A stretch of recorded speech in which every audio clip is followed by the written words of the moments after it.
each and everyone who is watching. Our topic for today for our first meeting is all about quadratic equation.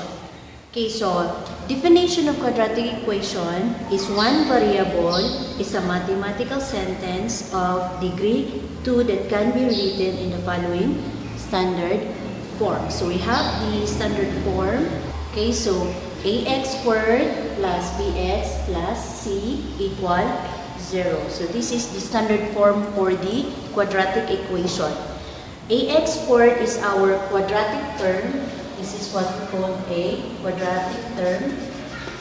And our bx is linear term.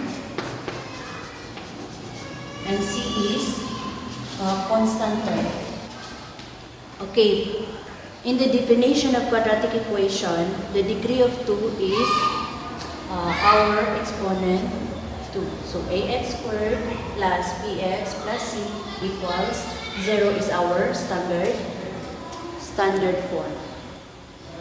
Okay, so in the equation, ax squared is our quadratic term, bx is our linear term, and c is our constant term. So our example number 1, 2x squared plus 5x minus 3 equals 0 is a quadratic equation in standard form.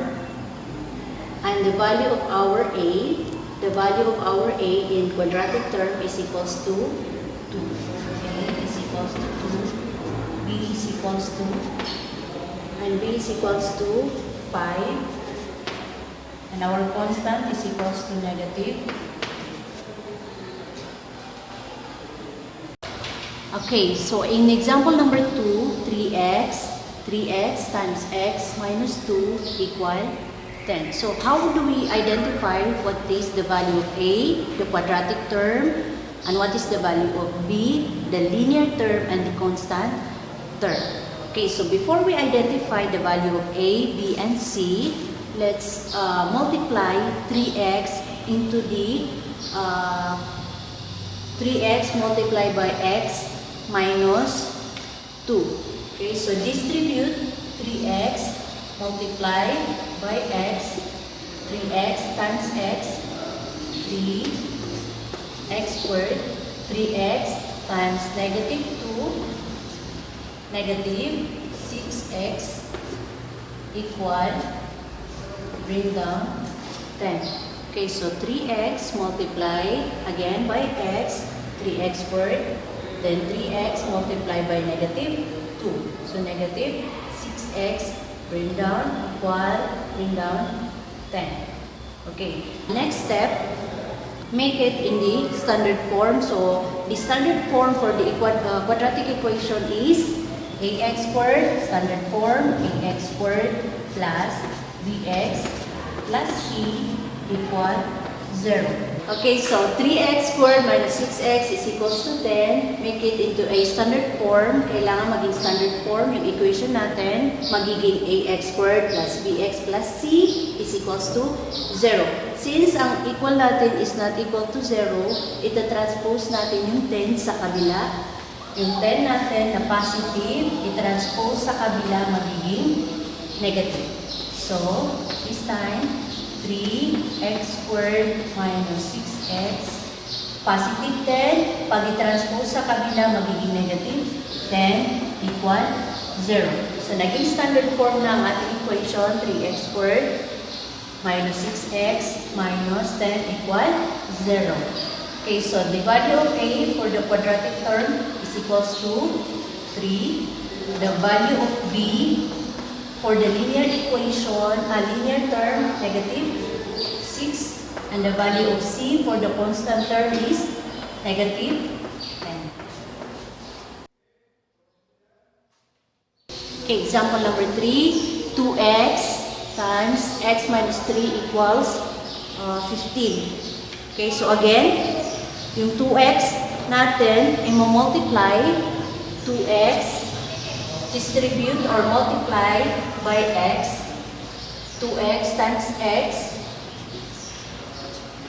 2x squared.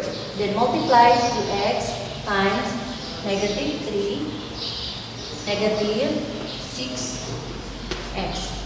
equal, then bring down yung 15. So, our equation become 2x squared minus 6x is equals to 15. In standard form, kailangan yung equal natin is equal to 0. Whatever number, pagkatapos ng equal sign, kailangan i-transpose sa kabila. Kung positive, magiging negative. Kung negative, magiging positive. Okay, bring down 2x squared minus 6x. Positive 15, i-transpose sa kabila, magiging negative 15 equal 0. So, 2x squared minus 6x minus 15 equal 0 is the standard form for the quadratic equation. So, ang value of A for the quadratic term, 2. Ang value ng B for the linear term is negative 6. Kailangan kung ano man yung sign, negative, negative. Okay. Next, letter C, for the constant term is equals to negative 15. Next, for the fourth example, 2x plus 5, quantity times x minus 1 quantity equal 6. Okay, how do we identify the quadratic standard form? Kailangan i-transform into standard form ang 2x plus 5 quantity times x minus 1 equals 6. Okay, so marami tayong formula or marami tayong way to find the product of 2x plus 5 times x minus 1. Meron tayong FOIL method and distributive method. Okay, sa FOIL method, F stands for first. Lahat ng first term i-multiply for the F. Okay, so first term is 2x. Multiply sa first term na x. So 2x times x.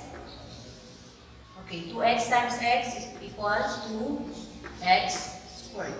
For the outer is 2x times 1. Yung 2x natin, i-multiply sa 1. Outer, 2x times 1 is equals to negative 2x. For the inner, 5 times x, 5 times x is equals to 5x. And for the last term, 5 times negative 1.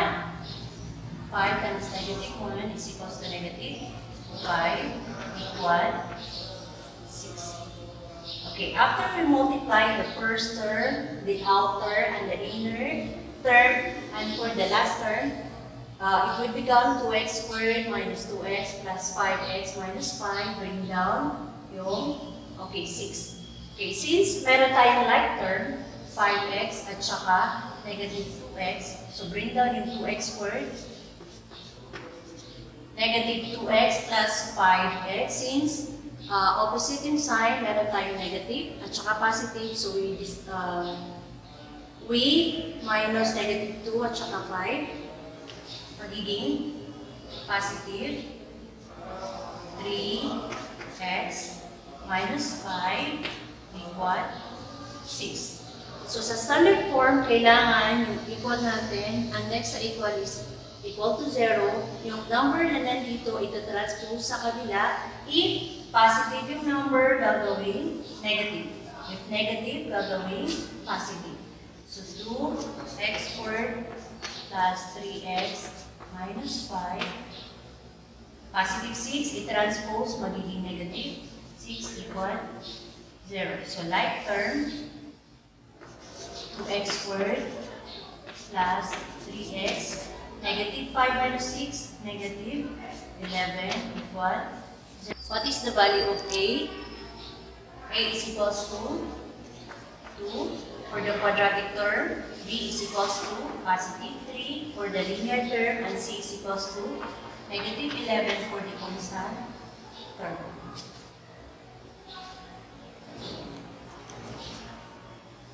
Okay, for the last example, 2x plus 7 times x minus 1 equals 0. Okay, so gagamit ulit tayo ng FOIL method. Okay, so first, multiply the first term, first 2x, then first term here, x. 2x times x, 2x squared. Okay, for the outer term, 2x times negative 1, negative 2x. Next, for the inner term, 7 times x is equals to 7x. And for the last term, 7 times negative 1, negative 7 equal 0. After we multiply the first, outer, inner, and last term, okay, identify which is the like term.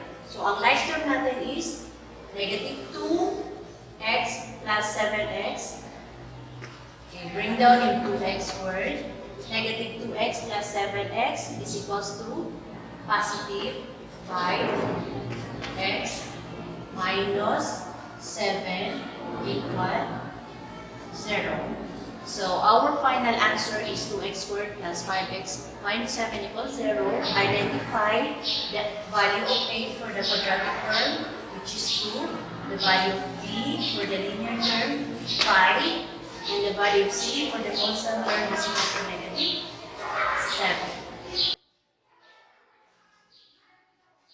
That's it for today.